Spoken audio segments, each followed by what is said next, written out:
Hello friends, welcome to ஸ்வீகிரி channel. இன்றைய நாள் அனைவருக்கும் நல்லதொரு நாளாக அமையணும்னு மனதார வேண்டிக்கிறேன். அனைவருக்கும் இனிய தீபாவளி தின நல்வாழ்த்துக்களையும் தெரிவித்துக் கொள்கின்றேன். தீபாவளி அன்னைக்கு நம்ம வீட்டில் என்னென்ன வேலைகள்லாம் பண்ணணும், பூஜை வேலைகள் மற்றும் நல்லா என்னென்னலாம் கொண்டாடணும் அப்படிங்கிறத பற்றி தான் உங்கள் கூட வந்து விலாகை வந்து ஷேர் பண்ணியிருக்கேன். அதுக்கு முன்னாடி சேனலை புதுசாக பார்க்குறவங்களா இருந்தீங்கன்னா எப்போதும் போல் சேனலை மறக்காமல் சப்ஸ்கிரைப் பண்ணிவிட்டு லைக் கொடுத்துட்டு ஹைப்புங்கிற பாயிண்ட்டையும் மறக்காமல் கொடுத்துக்கோங்க. வாங்க வீடியோக்குள்ளே போகலாம். எப்போதுமே நார்மல் டேஸ்லேயே நம்மளுடைய ரொட்டீன் விலாக் வந்து 4 மணிக்கெலாம் ஸ்டார்ட் ஆயிரும். தீபாவளி அன்னைக்குன்னு சொல்லவா வேணும், விடிய விடிய வேலை தான். நைட்டு தூங்குறதுக்கு வந்து பார்த்திங்கன்னா ஒரு 12:30 மணி இருக்கும். வாட்ச் வந்து பார்த்திங்கன்னா திடீர்னு ஓடலை, 10:30 மணியோட ஸ்டாப் ஆயிருந்துச்சு. சரி, நான் ஒரு 10:45 11 மணி தான் இருக்குன்னு சொல்லிட்டு நைட் ஃபுல்லும் வேலை பார்த்துட்டே இருந்தேன். திடீர்னு அப்புறம் மொபைல் எடுத்து பார்த்தோம்னா டைம் வந்து பார்த்திங்கன்னா 12:30 மணி ஆயிடுச்சு. அதன் பிறகு பார்த்திங்கன்னா எல்லா வேலையுமே முடிச்சுட்டு வந்து போய் தூங்க போயிட்டு எழுந்திரிச்சது வந்து பார்த்திங்கன்னா ஒரு 3 மணிக்கெலாம் எழுந்திரிச்ச ஆரம்பிச்சிட்டேன். காலையில் எழுந்திரிச்சிட்டு எப்போதும் போல் நான் வந்து முதல்ல வந்து ஃப்ரெஷ் அப் ஆகிட்டு வந்து தீபம்லாம் வச்சு விட்டுட்டு பூஜை வேலைகளை எல்லாமே தொடங்க ஆரம்பிச்சிட்டேன்.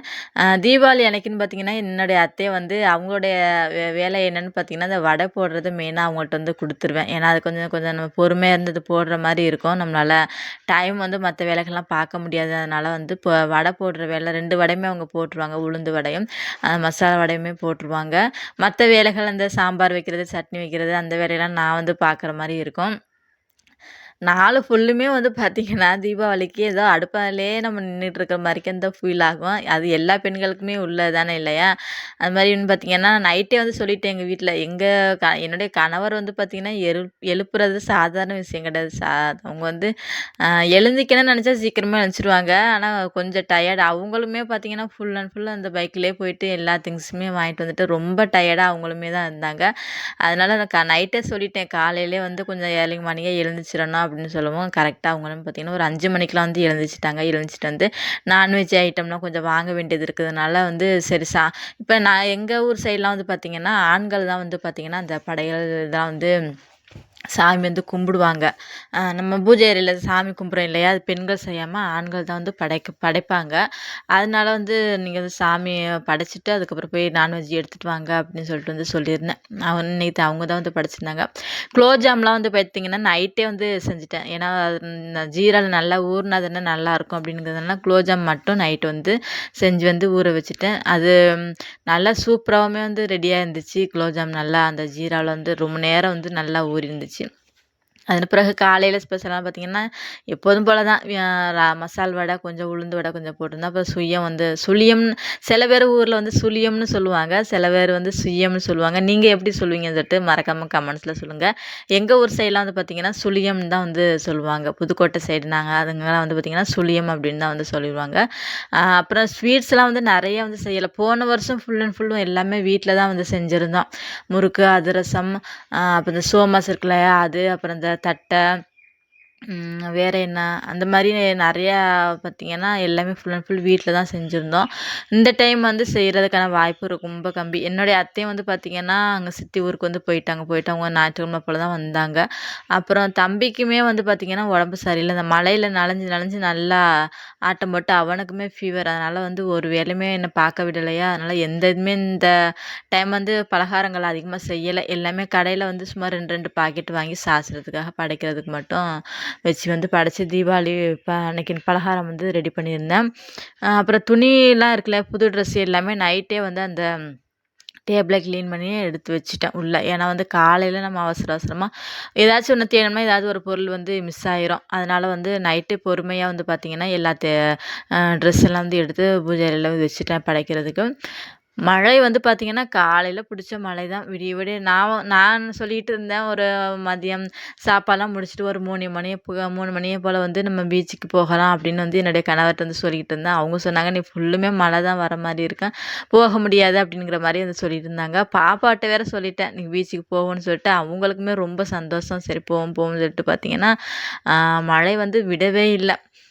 அதையுமே கொஞ்சம் ரசிச்சுட்டு அப்புறம் வந்து காலை டிஃபனை வந்து காலை டிஃபனில் எப்போதுமே சாம்பார், கொஞ்சம் தேங்காய் சட்னி, அப்புறம் வந்து நம்ம வீட்ல செஞ்ச ஸ்வீட்டு கொஞ்சம் வச்சு குடுத்துட்டு, இன்னொரு கரவை வந்து சாப்பிட சொல்லிட்டேன். அதன் பிறகு 2 குட்டீஸுமே வந்து எண்ணெய் தேய்ச்சி விட்டுட்டு, அவங்களுக்குமே வந்து ட்ரெஸ்ஸு போடுறதுக்குள்ள ஒரு வழி ஆயிட்டாங்க. பாப்பாவுக்கு வந்து பார்த்திங்கன்னா, இந்த ட்ரெஸ் வந்து சுத்தமா பிடிக்கவே பிடிக்காது.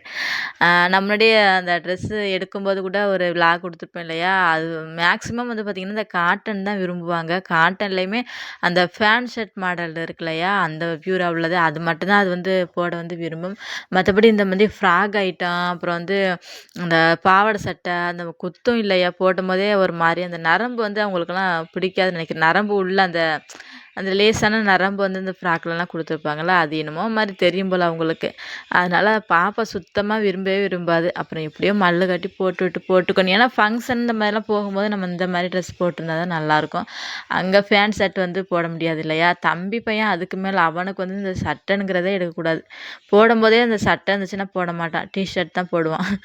அதே மாரி 2 பேரையும் வச்சு சமாளிச்சு இன்னைக்கு வந்து தம்பிக்கு வந்து ஷர்ட் தான் எடுத்தேன். ஷர்ட்லாம் எடுக்கல. ஷர்ட் வந்து நல்ல நல்ல சூப்பர் மாடலா இருந்தது.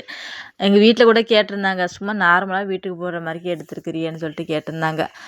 ஷர்ட்ல நம்ம அதிகமா மாடல் எதுவுமே வந்து தேட முடியாது இல்லையா? நார்மலா வந்து தான் இந்த கலர் குடுத்து அந்த ஷர்ட் வந்து வச்சிருப்பாங்க. அதனால அவனுக்கு வந்து சும்மா நார்மலா தான் எடுத்திருந்தேன். அதான் அவனுக்குமே கம்ஃபர்டபுளா இருக்கு அப்படிங்கிறதுனால 2 பேருக்குமே வந்து ட்ரெஸ் வந்து போட்டு விட்டாச்சு. போட்டு விட்ட கையோட 2 பேருக்குமே வந்து மத்தாப்புலாம் கொஞ்சம் நேரம் சுத்திட்டு, கொஞ்சம் என்ஜாய்மெண்ட் பண்ணிட்டு, அப்புறம் சமையல் வந்து பார்த்திங்கன்னா, ஒரு 11:30 மணிய போல் வந்து ஸ்டார்ட் பண்ணுனேன். கொஞ்சமா இன்றைக்கி வந்து 1 கேஜி போல் வந்து சிக்கன் தான் எடுத்து வர சொல்லியிருந்தேன். 1/2 கேஜி வந்து மட்டன் வந்து எடுத்துகிட்டு வந்தாங்க. அதன் கூட கொஞ்சமாக 65 வந்து போட்டுட்டு, ரசம் வச்சுட்டு, இதுதான் வந்து தீபாவளி அன்னைக்குன்னு ஸ்பெஷல். ரொம்ப அதிகமாலாம் எதுவுமே வந்து செய்யல. என்னுடைய கணவர் வந்து சொல்லியிருந்தாங்க, "சமைக்கலாம் வேணாம். பிரியாணி வந்து ஆர்ட்ரு பண்ணுறேன் சாப்பிடுவோம்" அப்படின்னு சொல்லிட்டு இருந்தாங்க. அது எனக்கு விருப்பம் இல்ல. அது வருஷத்துல ஒரு டைம் நம்ம வீட்ல நான்வெஜ் சமைச்சா தான் அது நல்லாயிருக்கும் அப்படிங்கிறதுனால வேணாம் அப்படின்னு வந்து சொல்லியாச்சு. அதனால வந்து கொஞ்சம் எனக்கு தெரிஞ்ச மாரி மட்டன் குழம்பு வந்து பார்த்திங்கன்னா, நான் எப்போதுமே தனியா வேக வச்சுட்டு, அதன் பிறகு குழம்பு செய்ய மாட்டேன்.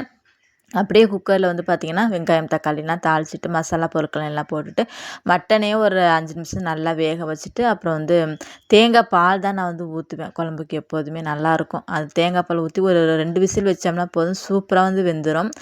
அந்த மாதிரி நீங்களும் ட்ரை பண்ணி பாருங்கள். அந்த மசாலா பொருட்களோட அந்த எண்ணெயோட எல்லாம் சேர்ந்து நம்ம வதக்கி நம்ம அந்த குழம்பு வைக்கும்போது பார்த்திங்கன்னா, ரொம்ப டேஸ்ட்டாக இருக்கும். நம்ம நார்மலா வேக வச்சுட்டு போட்டோம்னா, அது ஏதோ ஒரு அந்த டேஸ்ட் வந்து அவ்வளோக்கா தெரியாது. ஏன்னா, அந்த தண்ணியிலே எல்லாமே வந்து போயிருது இல்லையா? அப்படிங்கிற பட்சத்தில நல்லா தெரியாது. நான் வந்து இந்த மாதிரி தான் ட்ரை பண்ணுவேன். சூப்பராக இருக்கும்.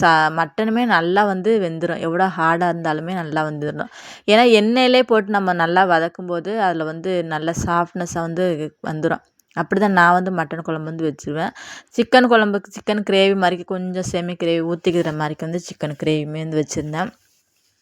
கொஞ்சம் கருவேப்பிலை வந்து பார்த்திங்கன்னா, நான்வெஜ்ஜுக்கு அதிகமாக யாருமே வந்து போட மாட்டாங்க. ஆனால் ட்ரை பண்ணி பாருங்கள். அது ஒரு ஸ்மெல் வந்து பார்த்திங்கன்னா, டேஸ்ட் வந்து அந்த டிஃப்ரெண்ட்டாக தெரிகிற மாரிக்கா இருக்கும். நானுமே முன்னாடிலாம் வந்து அந்த புதினா, கொத்தமல்லி மட்டும் தான் வந்து சிக்கன் கிரேவிக்கெலாம் வந்து போடுவேன். அதன் பிறகு ஒன் டைம் வந்து போட்டு பார்த்தேன். நல்லா ஸ்மெல் வந்து பார்த்திங்கன்னா நல்லாயிருக்கும். நீங்கள் ட்ரை பண்ணி பாருங்கள். இப்போ வந்து பார்த்திங்கன்னா, நான் வேக வச்சு எடுக்காமல் மட்டன் குழம்பு வந்து பார்த்திங்கன்னா, குக்கரில் 2 விசில் போட்டேன். அதுவுமே நல்லா வந்து சாஃப்டாக வந்து வெந்துருச்சு. சிக்கன் 65 வந்து அதிகமாக யாருமே விரும்பி சாப்பிட மாட்டாங்க. சும்மா சாசத்துக்காக கொஞ்சமாக வந்து பாப்பாவுக்கு, தம்பி சாப்பிடுவாங்கன்னு சொல்லிட்டு கொஞ்சமாக தான் வந்து 1/2 கேஜி இருக்கும்னு நினைக்கிறேன். அது வந்து பொரிச்சிருந்தேன். இவ்வளோ எண்ணெய் பலகாரம் நம்ம செஞ்சு செஞ்சு வந்து பார்த்திங்கன்னா, மதியத்துக்கு சாப்பிட்றதுக்கே விருப்பமே வராது. நிறைய பேர்லாம் சொல்லுவாங்க இல்லையா, இந்த பிரியாணி செய்கிறவங்க, பெரிய பெரிய ஹோட்டல்லாம் சமைக்கிறவங்களுக்குலாம் வந்து பார்த்திங்கன்னா, அந்த சாப்பாடு சமைக்கும்போதே பார்த்திங்கன்னா, அது வந்து ஒரு மாதிரி நமக்கு வந்து அது சாப்பிடவே தோணாது இல்லையா? நாள் முழுக்க அந்த அடுப்புலயே நின்னுட்டு நம்ம வந்து அது சமைக்கிறதுக்கே வந்து அது எண்ணம் வராது. சாப்பிட்றதுக்கு தோண மாட்டுது. அப்படிதான் வந்து பார்த்திங்கன்னா, நாள் முழுக்க அந்த எண்ணெய் செட்டிலே இருந்துட்டு சாப்பிடவே தோணல. கொஞ்சமாக தான் போட்டு சாப்பிட்டுட்டு, அப்புறம் ஈவினிங் வந்து பார்த்திங்கன்னா, பீச்சுக்கு போகலான்னு சொல்லிட்டு இருந்தோம். அப்புறம் வந்து ஒரு தூக்கம் ஒன்று போட்டாச்சு. கரெக்டாக ஒரு 2 மணி இருக்கும் படுக்கும்போது. 2 மணிக்கு படுத்துட்டு ஒரு 5:30 மணி போல் தான் எழுந்துச்சுனே. எழுந்துச்சு வீட்டை ஃபுல்லுமே நல்லா க்ளீன் பண்ணி விட்டுட்டு, சரி பாப்பா வந்து பார்த்திங்கன்னா பீச்சுக்கு போகணும்னு சொல்லிகிட்டே இருந்தாங்க. நமக்கு பக்கம் தான் பீச் வந்து பார்த்திங்கன்னா ஒரு 10 கிலோமீட்டர் இருக்கும். நம்ம வீட்டு பக்கத்தில் உள்ள பீச் வந்து பார்த்திங்கன்னா ஒரு 2, 3 கிலோமீட்டர் நடந்தே போயிடலாம். அந்த தூரத்துக்கு தான் இருக்குது. இது கடற்கரை ஏரியா அப்படிங்கிறதுனால பீச்சு தான் இங்கே வந்து ஃபேமஸாக வந்து பார்ப்பாங்க.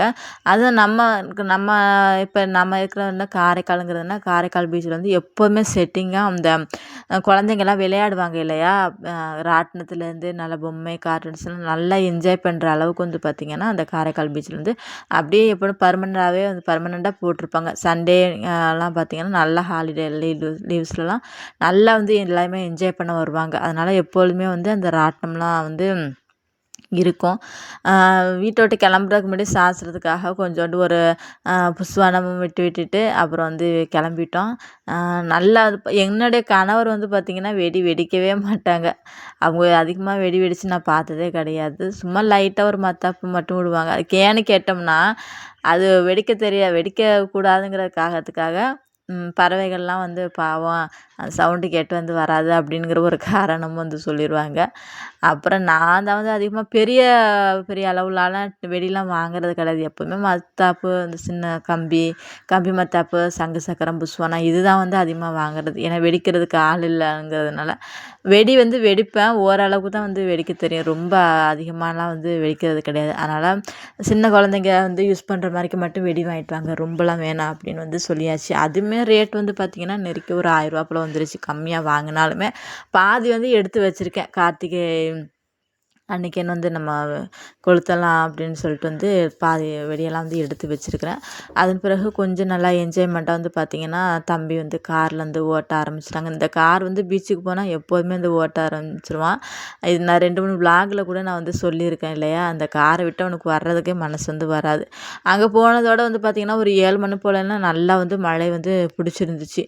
அப்புறம் வந்து கொஞ்சம் நேரம் விளையாண்டுட்டு அப்புறமே வீட்டுக்கு வந்து வந்துட்டோம். இந்த கார் வந்து பார்த்திங்கன்னா ஒரு ரவுண்டுக்கு வந்து ரூ. 100. அது இறங்குறதுக்கு அவனுக்கு வந்து மனசே வரல. அப்புறம் வந்து பார்த்திங்கன்னா கொஞ்சம் நேரம் கழித்து இறங்க சொன்னதுக்கு சரி இன்னொரு ரவுண்டு விட்டுட்டு வாங்கன்னு சொன்னோம்னா அது 2வது ரவுண்டுக்கு வந்து பார்த்திங்கன்னா மொத்தம் 200 வந்து வாங்கிட்டாங்க. இது வந்து தம்பி மனசே வராது அவனுக்கு காரை விட்டு இறங்குறதுக்கு. அப்புறம் கொஞ்சமாக டீ வந்து மட்டும் குடிச்சிட்டு வீட்டுக்கு வந்து கிளம்பிட்டோம். வர்ற வழியிலையுமே நல்லா வந்து மழை பெஞ்சுது. வர வழி முழுக்க வந்து பார்த்திங்கன்னா நல்லா லைட்டிங்லாம் வந்து போட்டு நல்லா வெடிலாம் வந்து பார்த்திங்கன்னா சூப்பராக வந்து நல்லா என்ஜாய்மெண்ட்டாக எல்லாருமே வெடிச்சுக்கிட்டு இருந்தாங்க. அந்த தீபாவளி ஃபங்க்ஷனுக்கு வந்து பார்த்திங்கன்னா எல்லோரும் அந்த காலையில் கூட அதிகமாக யாருமே வெடிக்க மாட்டாங்க. அந்த ஈவினிங் டைம் எல்லார் வீட்டு வாசல்லையும் பார்த்திங்கன்னா அந்த வண்டி வர்ற முழுக்க வந்து நல்லா எல்லாமே வந்து அந்த தீபாவளி, சங்கு சக்கரம், அப்புறம் மத்தாப்பு எல்லாமே வந்து வாசலில் வந்து வச்சுக்கிட்டே இருந்தாங்க. அதெல்லாம் பார்க்கும்போது மனதுக்கு ரொம்ப சந்தோஷமாக இருந்தது. எங்கள் ஊர் சைட்லாம் வந்து பார்த்திங்கன்னா விடிய வந்து வெடிப்பாங்க. இது ஃபுல்லுமே வர வழி தான். வர வழி முழுக்க வந்து பார்த்திங்கன்னா அந்த வெடிச்சுக்கிட்டே வந்து இருந்தாங்க. அதுவுமே பார்த்துட்டு என்ஜாய் பண்ணிட்டு வீட்டுக்கு வந்து ஃபைனல் டச்சாக வந்து கொஞ்சம் மத்தாப்பு, சங்கு சக்கரம்லாம் வச்சுட்டேன். இன்றைக்கி விலாக் அவ்வளோதான் ஃப்ரெண்ட்ஸ். தீபாவளி அன்னைக்குன்னு சூப்பராக வந்து நம்ம வீட்டில் என்ஜாய் பண்ணதை உங்களுக்கு வந்து விலாகை வந்து ஷேர் பண்ணியிருக்கேன். உங்களுக்கு தீபாவளி எப்படி போணுச்சு அப்படிங்கிறத மறக்காமல் கமெண்ட்ஸில் சொல்லுங்கள். நீங்கள் என்னென்ன பலகாரம் செஞ்சீங்க அப்படிங்கிறதையும் கமெண்ட்ஸில் வந்து மறக்காமல் சொல்லுங்கள். எப்போதும் போல் இந்த சந்தோஷமான தீபாவளி நாளன்னைக்கு கொண்டாடிருப்போம் இல்லையா, அது என்றென்றைக்குமே உங்களுக்கு வந்து நிலச்சிருக்கணும் அப்படின்னு சொல்லிட்டு நான் மனதார வந்து வேண்டிக்கிறேன். இந்த சைக்கிள் வாங்கி கொடுத்ததும் போதும், நாள் முழுக்க இந்த சைக்கிளை விட்டு கீழே இறங்குற மாதிரியே தெரியல பாப்பா. மற்றப்பமே அதிகமாக அவங்க வந்து கொளுத்த மாட்டாங்க, பயப்படுவாங்க. நான் தான் முழுக்க சின்ன பிள்ளை மாதிரிக்கு அன்றைக்கி ஒரு நாள் முழுக்க வந்து கொளுத்திட்டு இருந்தேன். வீடியோ பார்த்த அனைவருக்குமே நன்றி. வேறொரு